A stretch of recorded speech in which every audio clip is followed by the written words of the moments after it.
দেশের চলমান পরিস্থিতি নিয়ে দুপুর 2টায় জাতির উদ্দেশ্যে ভাষণ দেবেন সেনা প্রধান জেনারেল ওয়াকারুজ্জামান। এই সময় পর্যন্ত সবাইকে ধৈর্য ধরার অনুরোধ জানিয়েছেন আইএসপিআর।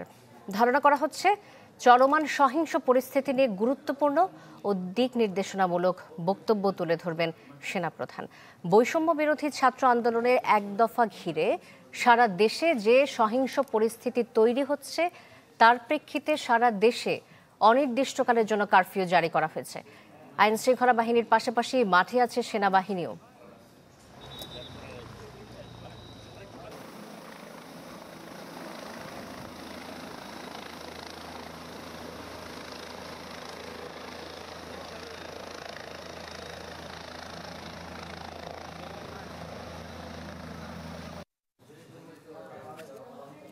এ বিষয়ে আরো জানাতে আমাদের সাথে এই মুহূর্তে যুক্ত হচ্ছেন হিরণ খান। হিরণ,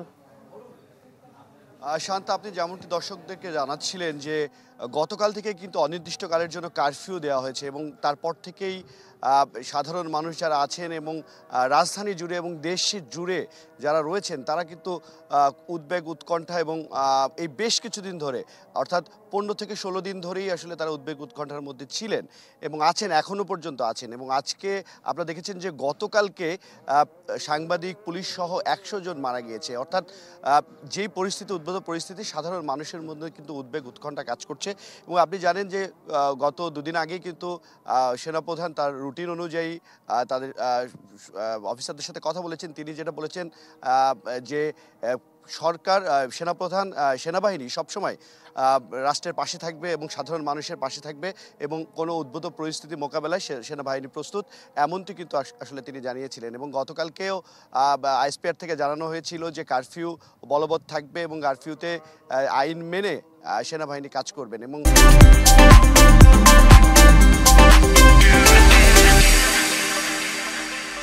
আমরা গতকালকেও দেখেছি সেনাবাহিনী কাজ করছেন এবং সাধারণ মানুষের সাথে মিশে আসলে কাজ করছেন। আমরা সেনাবাহিনীর সাথে আমার দীর্ঘদিন কাজ করার সুবাদে আমি যেটা তাদের কাছ থেকে লক্ষ্য করেছি, তারা কিন্তু দেশের বাইরে যেমন আমরা জানেন যে পিসকিপিংয়ের জায়গায় তারা মানবিক জায়গাটা তারা সবসময় সামনের দিকে রাখেন। এবং বাংলাদেশেও আমরা দেখেছি যে বাংলাদেশে যখন কোনো দুর্যোগ কিংবা দুর্ভিক্ষ হয়েছে তখন কিন্তু সেনাবাহিনী সামনে থেকে আসলে কাজ করেছেন এবং বাংলাদেশের সাধারণ মানুষের কাছে সেনাবাহিনীর গ্রহণযোগ্যতা অনেকটাই বেশি। এবং আমরা আজকে 1টার দিকে আসলে সংবাদ সম্মেলন হওয়ার কথা ছিল, সেটি আসলে 2টার দিকে দেওয়া হয়েছে। অর্থাৎ এখন পর্যন্ত আমরা যতটুকু বলা যেতে পারে যে সামনের দিনগুলোতে কিভাবে বাংলাদেশ সাধারণ মানুষের কিভাবে উদ্বেগ উৎকণ্ঠা কাটিয়ে সাধারণ অবস্থায় ফিরবে সেই বিষয়ে কিন্তু আসলে দিক নির্দেশনা আসতে পারে হয়তো বা দুপুর 2টায় যে সংবাদ সম্মেলন রয়েছে সেই সংবাদ সম্মেলনে।